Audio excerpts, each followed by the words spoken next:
ಅತ್ಯಾಪ್ತನ ಕಿಕ್ಔಟ್ನಿಂದ CM Siddaramaiah ಭಾರಿ tension ಆಗಿದ್ದಾರೆ. High command ಮಟ್ಟದಲ್ಲಿ ಶತ ಪ್ರಯತ್ನ ಮಾಡಿದ್ರೂ ರಾಜಣ್ಣ ವಜಾವನ್ನ ತಡೆಯೋಕೆ ಆಗಿಲ್ಲ.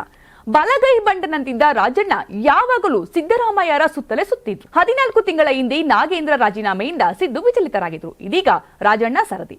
ಇದ್ದಿದ್ದನ್ನ ಇದ್ದಂತೆ ಮಾತನಾಡುವ ಕಾರಣದಿಂದಲೇ ರಾಜಣ್ಣ ಹೈಕಮಾಂಡ್ ಕೆಂಗಣ್ಣಿಗೆ ಗುರಿಯಾಗಿದ್ರು.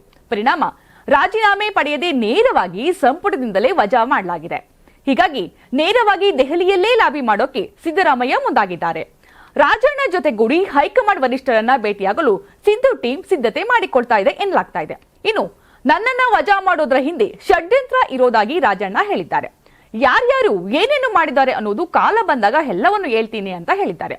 ಪಕ್ಷದ ವರಿಷ್ಠರಿಗೆ ತಪ್ಪು ಗ್ರಹಿಕೆ ಇದೆ ಅನ್ನೋ ಮಾಹಿತಿ ಇದೆ. ಹಿರಿಯ ಸಚಿವರು ಶಾಸಕರ ಜೊತೆ ದೆಹಲಿಗೆ ಹೋಗ್ತಾನೆ. ಪಕ್ಷದ ವರಿಷ್ಠರಿಗೆ ಆಗಿರುವ ತಪ್ಪು ಗ್ರಹಿಕೆಯನ್ನ ಸರಿಪಡಿಸ್ತೇನೆ. ವರಿಷ್ಠರ ಮಾರ್ಗದರ್ಶನದಂತೆ ಮುಂದುವರಿಯೋದಾಗಿ ರಾಜಣ್ಣ ಸ್ಪಷ್ಟನೆಯನ್ನ ಕೊಟ್ಟಿದ್ದಾರೆ. ಇನ್ನು ಸಂಪುಟದಿಂದ ಕೈ ಬಿಡುವುದು ಹೈಕಮಾಂಡ್ ನಿರ್ಧಾರ. ಪಕ್ಷದ ತೀರ್ಮಾನ ಆಗಿರೋದ್ರಿಂದ ನಾನು ಪ್ರಶ್ನೆ ಮಾಡಲ್ಲ. ರಾಹುಲ್ ಗಾಂಧಿ ವೇಣುಗೋಪಾಲ್ಗೆ ತಪ್ಪು ಗ್ರಹಿಕೆಯಾಗಿದೆ. ಆ ತಪ್ಪು ಗ್ರಹಿಕೆಯನ್ನ ನಿವಾರಿಸುವ ಪ್ರಯತ್ನವನ್ನ ಮಾಡ್ತೇನೆ. ಲೋಕಸಭೆ ವಿಪಕ್ಷ ನಾಯಕ ರಾಹುಲ್ ಗಾಂಧಿ ನಮ್ಮ ನಾಯಕರು.